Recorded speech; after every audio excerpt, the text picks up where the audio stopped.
Deadline ಮುಗಿದ್ರೂ ಕೂಡ ಉತ್ತರ ಕೊಡದಂತಹ ಶಾಸಕ ಯತ್ನಾಳ್ ಡೆಡ್ಲೈನ್ ಮುಗಿದೋಗಿದೆ. ಆದ್ರೂ ಕೂಡ ಯಾವುದೇ ಕಾರಣಕ್ಕೂ ಉತ್ತರ ಕೊಡ್ತಾ ಇಲ್ಲ. 3 ದಿನದ ಹಿಂದೆ ಹೈಕಮಾಂಡ್ನಿಂದ ಅಂತಿಮ ಶೋಕಾಸ್ ನೋಟಿಸ್ ಬಂದಿತ್ತು. ಸಮರ್ಪಕ ಉತ್ತರ ಕೊಡದಿದೆ ಕಠಿಣ ಕ್ರಮದ ಎಚ್ಚರಿಕೆಯನ್ನ ಕೂಡ ನೀಡಿತ್ತು. 72 ಗಂಟೆ ಡೆಡ್ಲೈನ್ ಕೊಟ್ಟಿದ್ದ ಬಿಜೆಪಿ ಹೈಕಮಾಂಡ್ ಯಾವ ನೋಟಿಸ್ಗೂ ಉತ್ತರಿಸಲ್ಲ ಅಂತ ಯತ್ನಾಳ್ ಹೇಳಿದ್ದಾರೆ.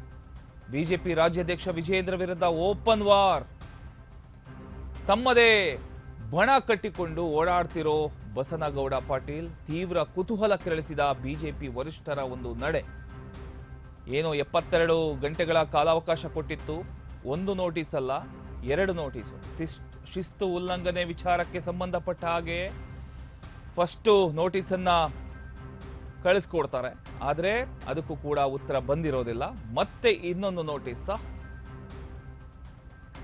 ತಲುಪಿಸ್ತಾರೆ. ಅದಕ್ಕೂ ಕೂಡ 72 ಗಂಟೆ ಒಳಗಡೆ ನೀವು ಇದಕ್ಕೆ ಉತ್ತರ ಕೊಡಬೇಕಾಗತ್ತೆ, ಇಲ್ಲಾಂದ್ರೆ ಕಠಿಣ ಕ್ರಮದ ಎಚ್ಚರಿಕೆಯನ್ನ ಕೂಡ ನೀಡಿದ್ರು. ಆದರೆ ಯಾವ ನೋಟಿಸ್ಗೂ ಉತ್ತರಿಸೋದಿಲ್ಲ ಎಂದಿರೋ ಯತ್ನಾಳ್ ಬಿಜೆಪಿ ರಾಜ್ಯಾಧ್ಯಕ್ಷ ವಿಜಯೇಂದ್ರ ವಿರುದ್ಧ ಓಪನ್ ಆಗಿ ವಾರ್ ಶುರುವಾಗಿದೆ.